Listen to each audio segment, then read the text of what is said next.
പരീക്ഷാ ദിവസങ്ങളിൽ ശ്രദ്ധിക്കേണ്ട ചില കാര്യങ്ങളുണ്ട്. പലപ്പോഴും പരീക്ഷയുടെ തലേ ദിവസം ഉറക്കമൊഴിഞ്ഞ് പഠിക്കുന്നത് പിറ്റേ ദിവസമുള്ള പെർഫോമൻസിനെ നെഗറ്റീവായിട്ട് ബാധിക്കാനുള്ള സാധ്യതയുണ്ട്. ഒരു പരീക്ഷയുടെ തലേ ദിവസം 6-7 മണിക്കൂർ കണ്ടിന്യൂസ് ആയിട്ട് ഉറങ്ങണം.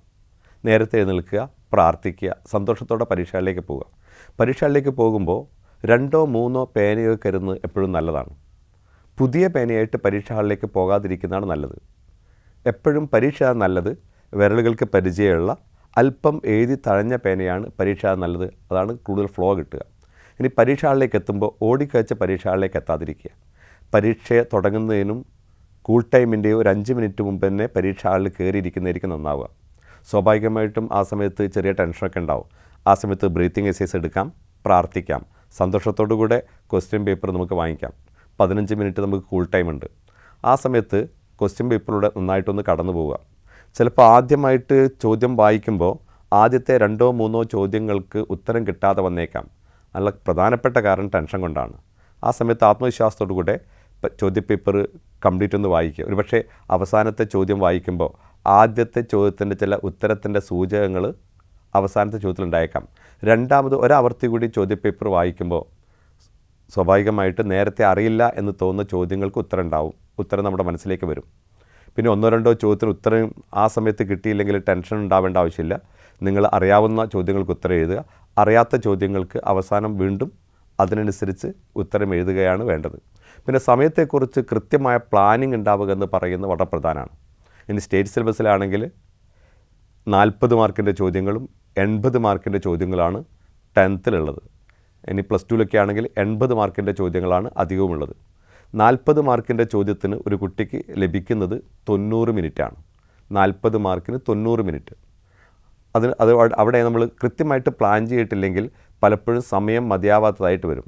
ഇവിടെ 1 മാർക്കിന് 2 മിനിറ്റാണ് നമുക്ക് കൊടുക്കാൻ കഴിയുക. 2 മാർക്കിൻ്റെ ചോദ്യത്തിന് 4 മിനിറ്റ്. അങ്ങനെയാണെങ്കിൽ 80 മിനിറ്റ് കൊണ്ട് നിങ്ങൾക്ക് ആ ചോദ്യങ്ങൾ പൂർണ്ണമായിട്ടും എഴുതി തീർക്കാൻ കഴിയും. 10 മിനിറ്റ് അവസാനം ബാക്കി ഉണ്ടാവണം. എഴുതിയ ആൻസർ ഒന്നുകൂടി വായിച്ചു നോക്കാനും തെറ്റുണ്ടെങ്കിൽ തിരുത്താനുമാണ് ആ സമയം ഉപയോഗിക്കേണ്ടത്. ഇനി 80 മാർക്കിൻ്റെ ചോദ്യപേപ്പറാണെങ്കിൽ അതിൽ നമുക്ക് 150 മിനിറ്റേ ഉള്ളൂ. അവിടെ നമുക്ക് 1 മാർക്കിന് 2 മിനിറ്റ് കൊടുക്കാനുണ്ടാവില്ല. 1.5 മിനിറ്റോ അതല്ലെങ്കിൽ 3 മാർക്കിൻ്റെ ചോദ്യത്തിന് 5 മിനിറ്റ് വരെയൊക്കെ കൊടുക്കാം. അങ്ങനെ 140 മിനിറ്റ് കൊണ്ട് നമുക്ക് ചോദ്യങ്ങൾ എഴുതി തീർക്കാൻ കഴിയണം. പക്ഷേ ചില കുട്ടികൾ 2 മാർക്കിൻ്റെ ചോദ്യം നന്നായിട്ട് ഉത്തരം അറിയാം. അതിനൊരു പക്ഷേ 1 പേജോ 1.5 പേജോ ഉത്തരം എഴുതിയിട്ട് 5 മിനിറ്റൊക്കെ സമയം എടുത്തേക്കാം. നിങ്ങൾ 2 മാർക്കിൻ്റെ ചോദ്യത്തിന് ഒരുപക്ഷെ 2 വരി എഴുതി കഴിഞ്ഞാലും 2 പേജ് എഴുതി കഴിഞ്ഞാൽ 2 മാർക്ക് മാത്രമേ ലഭിക്കുള്ളൂ. അതുകൊണ്ട് സമയത്തെക്കുറിച്ച് കൃത്യമായ ധാരണ നമുക്കുണ്ടാവണം. ഇപ്പോൾ നടക്കുന്ന മോഡൽ പരീക്ഷകൾ, യൂണിറ്റ് ടെസ്റ്റുകളൊക്കെ ഇത്തരത്തിൽ സമയം ക്രമീകരിക്കുന്നതിന് ആ രീതിയിൽ പ്ലാൻ ചെയ്യുന്നതിന് ഏറെ സഹായകരമായിരിക്കും. അതുകൊണ്ട് നിർബന്ധമായിട്ടും പരീക്ഷകളിലേക്ക് പോകുമ്പോൾ നമ്മുടെ കയ്യിൽ വാച്ച് ഉണ്ടാവണം.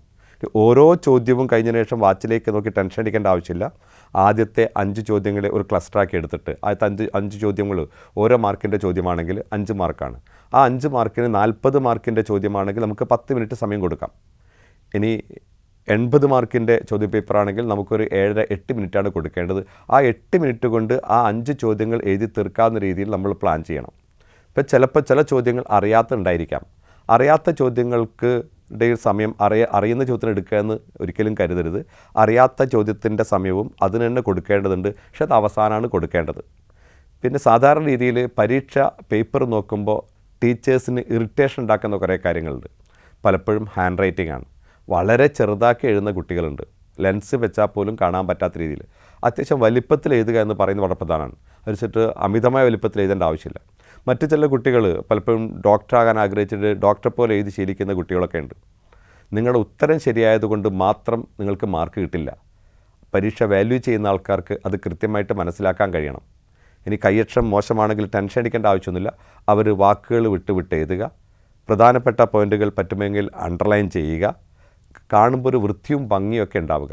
ഇനി ഏതെങ്കിലും ഒരു ചോദ്യം തെറ്റിപ്പോയി കഴിഞ്ഞാൽ അതിന് ഒറ്റ വെട്ട് മതി, വെട്ടി നാശമാക്കേണ്ട ഒരു ആവശ്യമില്ല. എല്ലാ ചോദ്യങ്ങളും എഴുതി കഴിഞ്ഞ ശേഷം വീണ്ടും ഒരാവർത്തി കൂടെ ആൻസർ ഷീറ്റ് കൃത്യമായിട്ട് വായിച്ച് നോക്കേണ്ടതുണ്ട്. ചിലപ്പോൾ നിങ്ങൾക്ക് ആദ്യം എഴുതുന്ന 2 ആവാം, 2ൻ്റെ ഉത്തരമാവാം, പിന്നീട് 5 എഴുതാം, പിന്നീട് 25 എഴുതാം, വീണ്ടും നിങ്ങൾക്ക് വന്നിട്ട് 1ാമത്തെ ചോദ്യം എഴുതാം. ഇത്തരത്തിൽ എഴുതുന്ന സമയത്ത് 1ൻ്റെ ചോദ്യത്തിന് നേരെ തന്നെയാണ് 1ൻ്റെ ഉത്തരം എഴുതിയതെന്ന് ഉറപ്പ് വരുത്തേണ്ടതുണ്ട്. പലപ്പോഴും ഈ കുട്ടികൾ ഇത്ര മിക്സ് ചെയ്ത് എഴുതുമ്പോൾ ചോദ്യ നമ്പറുകൾ അങ്ങോട്ടും ഇങ്ങോട്ടൊക്കെ മാറിപ്പോകാനുള്ള സാധ്യതയുണ്ട്. അത് നിങ്ങൾക്ക് ആൻസർ അറിയായിരുന്നിട്ട് കൂടെ മാർക്ക് കുറയാൻ കാരണമായി തീരും. ചിലപ്പോൾ ചില കുട്ടികൾ ചിത്രം വരച്ച് വിശദമാക്കാനുള്ള ചോദ്യങ്ങളൊക്കെ ഉണ്ടായേക്കാം. ചിത്രത്തിനൊക്കെ അമിത സമയം കൊടുത്ത് അമിത പ്രാധാന്യം കൊടുത്ത് സമയം കളയുന്നവരുണ്ട്. 2 മാർക്കാണ് ഒരു ചിത്രത്തിനുള്ളതെങ്കിൽ 40 മാർക്കിൻ്റെ ചോദ്യമാണെങ്കിൽ നിങ്ങൾ 4 മിനിറ്റിൽ കൂടുതൽ സമയം കൊടുക്കരുത്.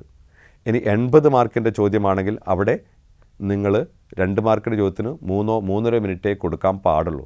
ആ രീതിയിൽ സമയം ക്രമീകരിക്കുക. പിന്നെ പരീക്ഷാ ഹാളിൽ നിന്ന് പുറത്ത് വന്നു കഴിഞ്ഞാൽ ഒരു കാരണവശാലും എഴുതിക്കഴിഞ്ഞ പരീക്ഷയെക്കുറിച്ച് ചിന്തിക്കരുത്. മാർക്ക് കൂട്ടി നോക്കുന്നത് പലപ്പോഴും നല്ലതല്ല. പിറ്റേ ദിവസം പരീക്ഷയെക്കുറിച്ച് മാത്രമാണ് ചർച്ച ചെയ്യേണ്ടത്.